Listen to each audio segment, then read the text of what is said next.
अस्सलाम वालेकुम दोस्तों, की हाल चाल। दोस्तों पे लतीफ़ एनिमल टीवी, मैं तुहाडा वीर मुहम्मद लतीफ़ जट। दोस्तों सब तो पहले साडे चैनल में सबसक्राइब करो ताकि साड़ी हर आने वीडियो तुहाडे तक बआसान तरीके से पहुँच सके।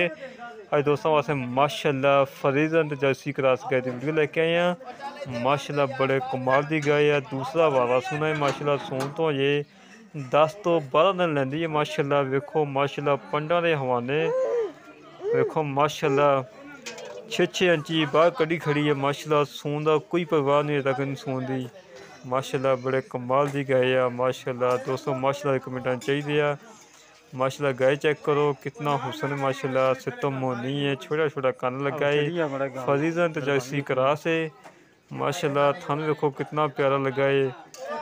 माशाल्लाह दोस्तों में छड़ के टोर के तसली कराने पैर कंडा शंडा सरनवा देखो। माशाल्लाह दोस्तों थान वेखो, माशाल्लाह हवाना वेखो। माशाल्लाह 6-6 इंची पट्टा बाहर कड़ी खड़ी है।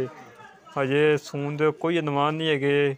ये 10 तो 12 दिन लै जाने हैं। माशाल्लाह मालकां दा बकौल है कि पहले सूबे 25 तो 28 लीटर असीं दुध चोद रहे हैं। 25 तो 28 लीटर है कि इंशाल्लाह 30 तो 35 लीटर प्लस करेगी अल्लाह के हुक्म दे नाल। माशाल्लाह गाय चेक करो, खूबसूरती चेक करो।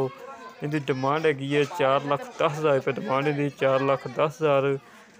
जेह्ड़े वीर ते पसंद आवे साढ़े नाल राबता करे। 0308 65 30 668 0308 65 30 668।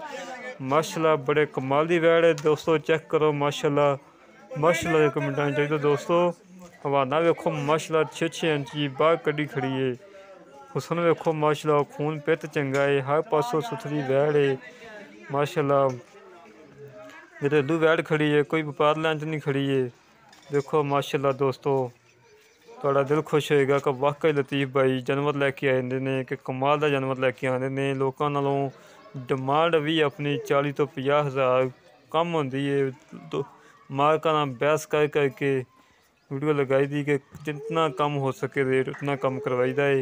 माशाल्लाह इस तरह जेह्ड़े वीर दे गां पसंद आवे 4,10,000 चो इंशाल्लाह उन्नी भी प्यार मुहब्बत करवावांगे जिन्नी भी हो सकी अल्लाह के हुक्म दे नाल। असीं कस्टमर दा हमेशा वास्ते सोचीदा है, मालक दा नहीं कदी सोचीदा। इसी तरह मिलांगे अगली नई वीडियो ते। अपने वीर तो इजाजत। पाकिस्तान जिंदाबाद।